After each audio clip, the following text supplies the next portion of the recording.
আমি দুজন ইসলামী বক্তারকে কোট করতে চাই, খুব ফলোয়ার আছে তাদের দুজনের। একজন তার সামনে যারা আছেন তার ওয়াজ শুনতে এসে সবাইকে মোনাজাত করাচ্ছেন, তোরাও বল। তো বলাচ্ছেন কি, এই জমিনে যাতে কোনোদিন ইলেকশন না হয়, ডক্টর ইউনূস যতদিন বেঁচে আছেন, আল্লাহ তুমি আমাদের এই নিয়ামত তুলে নিও না। এটা আবার প্রেস সচিব শেয়ার করেছিলেন তার ফেসবুকে, আমি ওখান থেকে এটা পেয়েছি।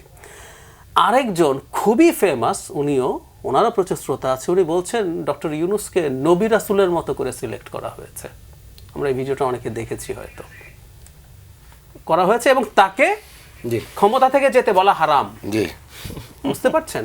ফ্রেমিজ আর 5 বছরের স্লোগান তো চলছেই, এবং সেগুলো আবার গুরুত্বপূর্ণ লোকজন শেয়ার করছে, মন্ত্রীরা হাসতে হাসতে বলছে। মাসুদ কামাল ভাই এই যে বন্দরের কথাটা বলেছেন, মানে আমি বন্দর পক্ষে বিপক্ষের কথা না, এটা আসলে মানে বিনা পয়সায় কোনো চ্যারিটি করতে আসে নাই। ডক্টর ইউনূসের বক্তৃতাতেও ছিল, ব্যাপারটা হচ্ছে ওরা ইনভেস্ট করবে, ইনভেস্ট করার পর উনি একদম সময় ধরে ধরে বলছেন এরপর ওদের সাথে একটা ডিল হবে, তার প্রফিট সহ কত টাকা সে তুলবে, কত বছরের জন্য তাকে পরিচালনার জন্য দিবে। সো একটা সময় কিন্তু সে পরিচালনা করে মুনাফা তুলে নেবে, সে চ্যারিটি করতে আসে না। এটা তো খুব চ্যারিটি করার তো এখানে সুযোগ প্রশ্নই আসে না, সে ওটা তুলে নেবে, তারপর এটা আমাদের ওনারশিপে চলে আসবে।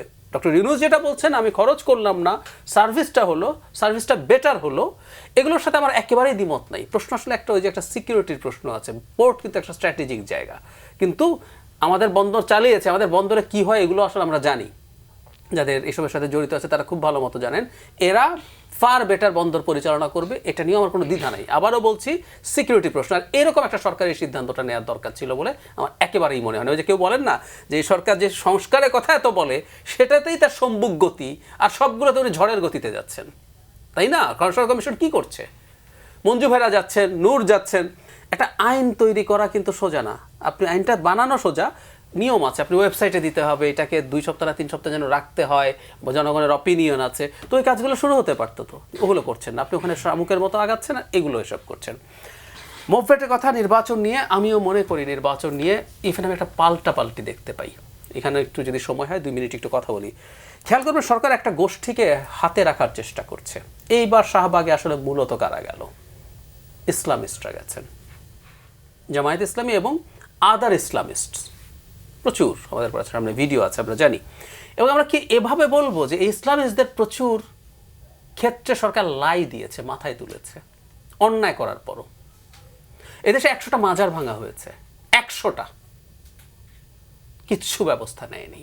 এই দেশে বহু ক্ষেত্রে মেয়েদের ফুটবল খেলা যায় নাই, বাউল গানের আসর অনেকগুলো, 15-20টার কথা আমার নিজের হিসাবে আছে, ট্রেডিশনাল মেলা চলতে পারে নাই, নাটক হতে পারে নাই, এনারা করেছেন।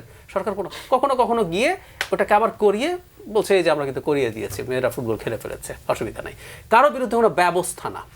তার মানে আমি এটা দেখছি, রাদার মাঠে একটা পাল্টাপাল্টি পরিস্থিতি তৈরি সরকারের একটা অংশ হয়ে বলতেছে। আমি একটু মাসুদ ভাইয়ের মতো এত টাফভাবে না হলেও অন্তত একটা অংশ এটা করবে, এক অংশকে নির্বাচনের জন্য নামতে হবে। আমি মনে করি আসলে সেই পরিস্থিতি আছে, খুব টাফভাবে না হলেও সেটার পাল্টা হিসেবে নির্বাচন চাই না। দেখবেন মানে একদম ফ্রেমিং শুরু হয়েছে। আমি দুজন মানে ইসলামী বক্তারকে কোট করতে চাই, খুব ফলোয়ার আছে তাদের দুজনের। একজন তার সামনে যারা আছেন তার ওয়াজ শুনতে এসে সবাইকে মোনাজাত করাচ্ছেন, তোরাও বল। তো বলাচ্ছেন কি, এই জমিনে যাতে কোনোদিন ইলেকশন না হয়, ডক্টর ইউনূস যতদিন বেঁচে আছেন, আল্লাহ তুমি আমাদের এই নিয়ামত তুলে নিও না। এটা আবার প্রেস সচিব শেয়ার করেছিলেন তার ফেসবুকে, আমি ওখান থেকে এটা পেয়েছি। আরেকজন খুবই ফেমাস, ওনারও প্রচুর শ্রোতা আছে, উনি বলছেন ডক্টর ইউনূসকে নবী রাসূলের মতো করে সিলেক্ট করা হয়েছে। আমরা এই ভিডিওটা অনেকে দেখেছি, হয়তো করা হয়েছে, এবং তাকে ক্ষমতা থেকে যেতে বলা হারাম। বুঝতে পারছেন? ফ্রেমিজ আর 5 বছরের স্লোগান তো চলছেই, এবং সেগুলো আবার গুরুত্বপূর্ণ লোকজন শেয়ার করছে, মন্ত্রীরা হাসতে হাসতে বলছে। বুঝতে পারছি, দ্যাটস দ্য প্যাটার্ন।